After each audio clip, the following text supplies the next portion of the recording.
I guessed the firm line of my mouth gave away my gloomy mood, despite the Spice Girls album blasting through my room. Her choice, not mine. It's not like I want to go to this stupid party, I groused. Our birthday is literally the day millions of people died. It's not exactly a day people should be celebrating. But they did, every year. They focused on the peace forged instead of the lives lost that day. Lives like my father's. He'd had to defend the pack while my mother had gone into labor, but he'd never come home. She'd found his body, brutalized. Claw marks had been gouged deep into his chest.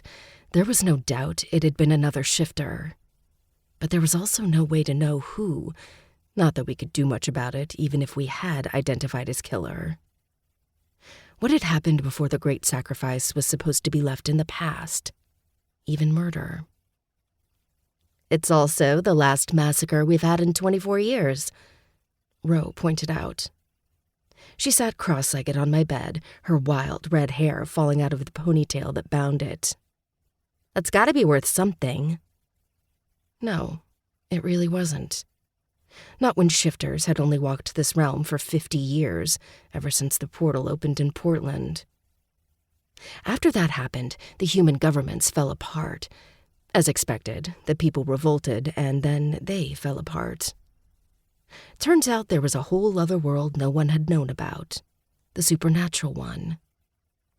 Nowadays, that was the only one that existed. All over the world, 6 giant portals had opened up over the past few thousand years. But they had remained closely guarded, unseen by humans. Each one led somewhere different. Ours, it led to a land of beasts. Shifters crossed over from it and mingled with the population. My parents were both products of that merging. There were other ways people had turned into shifters. Those that lingered too close to portals sometimes changed, absorbing bits of magic. It leaked into our world like a radioactive hazard. The result?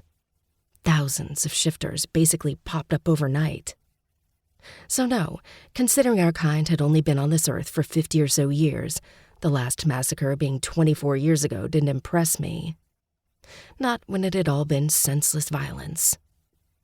The houses may rule, but that didn't make them any less corrupt than previous governments. My silence told them my opinion, and Adora snorted. Danica's a Debbie Downer, Ro, you know that. When has she ever looked on the bright side? At my sister's jesting, my lips twisted, trying to hide my amusement. Not the easiest thing to do when she was all of a foot from my face, pointing liquid eyeliner toward my lids, flicking it about like a black magic wand. I'm not a downer, asshole. I just don't like to commemorate the day my dad died as one giant party. You know how much Mom has suffered because of it. Her lips pressed together and she looked away. Shame turned her cheeks a shade pinker. With the exception of Adora, all the peacock shifters had been wiped out in the Great Sacrifice. My sister had been found the same night I'd been born, abandoned in the woods but unharmed. No one knew what she was, and that secret stayed safe in our family. My mom had kept her, knowing she wouldn't have survived otherwise. Then she'd stepped down as the alpha female of the pack to raise us. While Adora was probably older than I was by a few days, we considered today our joint birthday, since we didn't know hers. You know I didn't mean it like that, she whispered. I sighed. Ugh, I know. Now I did feel like a downer, and a jackass to boot. I just hate that we're being forced to go to the commemoration because the Alpha Supreme's son still hasn't found his mate. It's ridiculous he's forcing all unmated shifters to attend when it's not like he's stepping down anytime soon. I get that Markus needs to have a kid. The heir having an heir and all that, but there's still plenty of time.